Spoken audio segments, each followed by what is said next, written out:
Thank you for visiting our channel. Today I came out to review and also quick unbox this awesome looking Android box. This is Superbox S5MAX. It just came out. It's just more up to date and comes with more RAM and more gigabytes. So let's just go to it and cover it. And I do not want to forget, if you haven't subscribed to our channel, click the subscribe button. Make sure you share this with your friends and family. Make sure you click the notification icon, select all in order to get notified once we have a new video out. On top of that, if you have a question, drop them at the bottom of the video. We love to help you out ASAP. And don't forget to click the like button. It really motivates us to make these type of videos quickly with a little more detail every time. In here are all the components that are part of the box.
So as soon as it boots up, you should see this screen, which is their logo. And then it will go to this nice looking animation. And now we have to set up the box. So we will click agree. We have to point the remote towards the box in order to make this part work. And then we have to connect it to the internet. So in this case, we're going to use Wi-Fi. So we need to scroll up and select the proper name. So this is the one I'm going to select. And you have to use this keyboard and using the OK in the middle and the arrows around in order to maneuver and select the proper password. And you have to enter it. And there you go. Once it's connected, it automatically tells you. You have to scroll down to next and click OK. Now, if you have black lines around your screen, this is where you're going to be able to go down or up using those arrows in order to make it zoom in or zoom out. So I'm just going to make it to zoom out. That way there's no black lines around it. And I will say finish. And here you go. This is the main screen. So they have changed a few things, but most of them are the same, which I really like still. So I have to mention that there are some things that you always have to remember, that the background you can change, but there are certain things I have to hide because this is going to be on the YouTube friendly. But if you're watching this on our website, don't worry, it's still going to be blocked, but it is there when you buy this box itself. So here you go. So the certain things that is showing up is the live TV, VOD, playback, browser, app store, apps, and then some shortcuts. Now if you go on the bottom is really cool because they have settings. Then you have a folder so you can go to your network or your USB so you can play things, and you can clear cache, all the background stuff. You can click on it and you can see that it just goes through this little app to clean all of the apps that are open and then not closed, and it gives you some free memory. So this way, free up some of your memory. This part is for your speed test. So if you wanted to speed test to see what type of speed you have, this will really help you out. We will cover that once you go through the video itself. And this part is where you're going to be able to uninstall some apps that you do not need. And also if you want to use the mic, this will really help you out. And this one is for your favorites. You can click on it and you can add some favorite icons. And then you can just use the numbers on your remote in order to launch it. And then you have another button for support. So you can click on it. And this is how you will be able to get some support. As easy as that. On the top part, you have the weather icon, which is not set up yet. Also Wi-Fi and Bluetooth. If the Bluetooth is on or off, it would really help you out. So let's just go through it. Number one is going to be the YouTube app itself. Now going on YouTube, you can see that if you do want to play a 4K video, you can change it to 4K and it will automatically select and will play the 4K content for you. You can see that it got very clear. It was a black screen for a couple of seconds while we were talking, and now it is really nicely done. This is not it. Let's go get a little bit geeky inside of it. Now as you can see, this is right now capturing it as 1080p. There's 0 frame drop, which is really good. And then on top of that, it is going to capture it on 4K and 60 Hertz.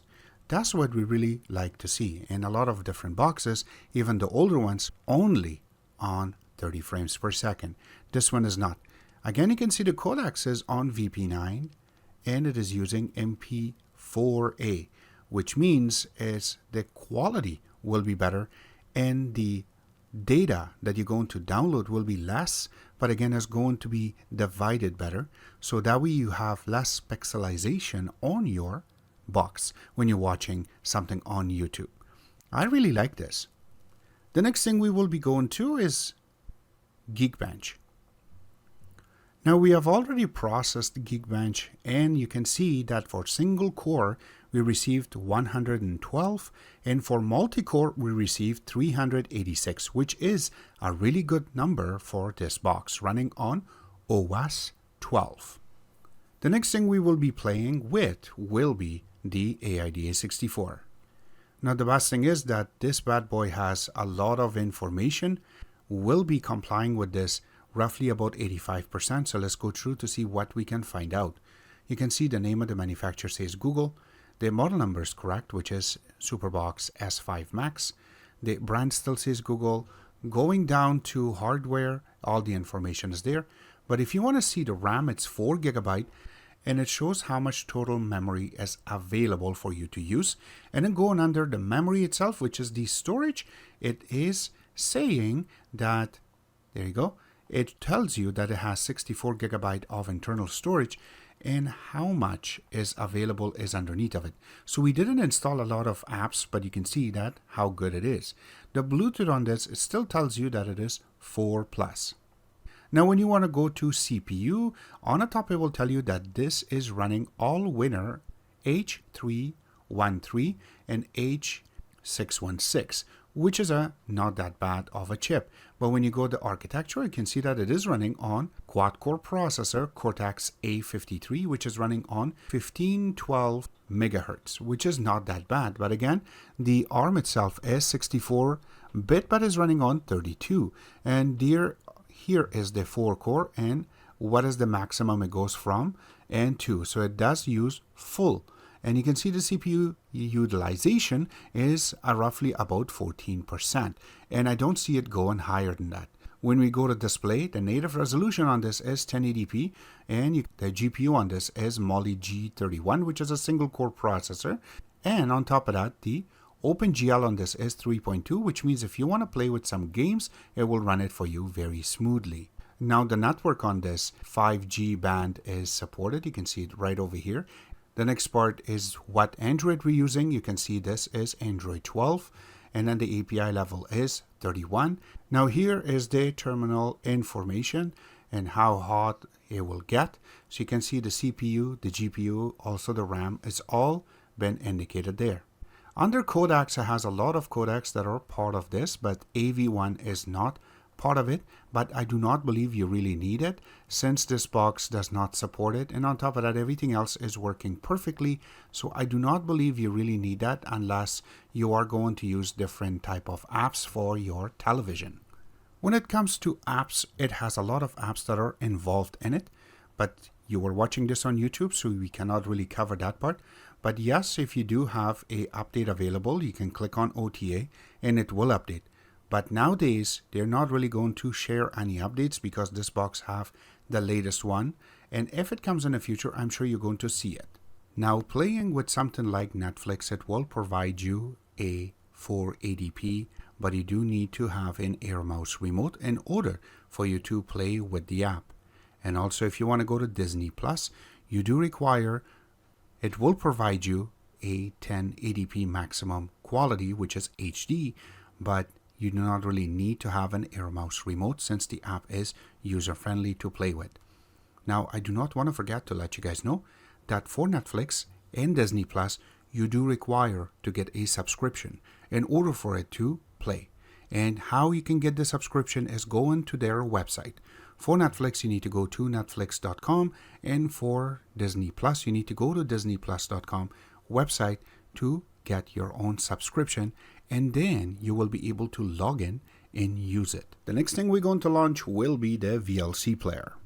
Now with VLC Player, we are able to tell you if we're going to be able to play any of the movies that are going to be more than 1080p. So let's go through and check that out. So as soon as we start playing it, you can see that it plays it very nicely. It's not bad. It automatically starts playing the regular 1080p. Now this video is 4K, but we have filmed it with our Samsung Note 9, which is a few years old. But the map is very big. And if there is any kind of pause, you're going to see it in very small blocks in certain different areas.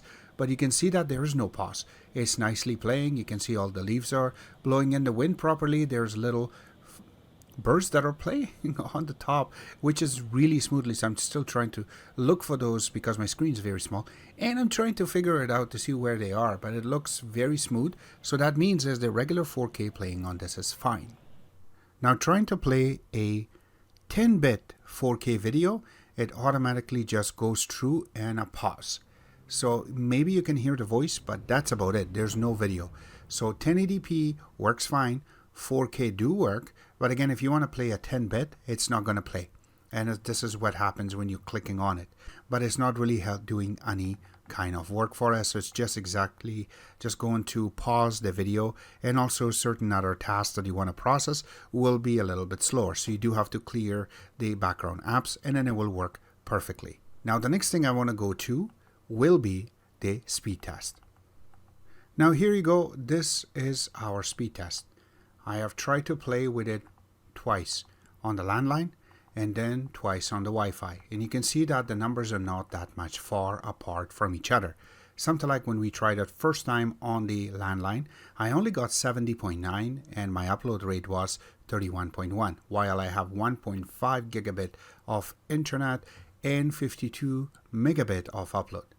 So again, it showed very small amount. When we tried it for second time, I got 109 for my download and 40.9 for my upload. So it increased a little bit on the download and on the upload. Now, when we tried it with Wi-Fi, which is going to be Wi-Fi 6 that I'm connecting to, but this box only carries up to 5G.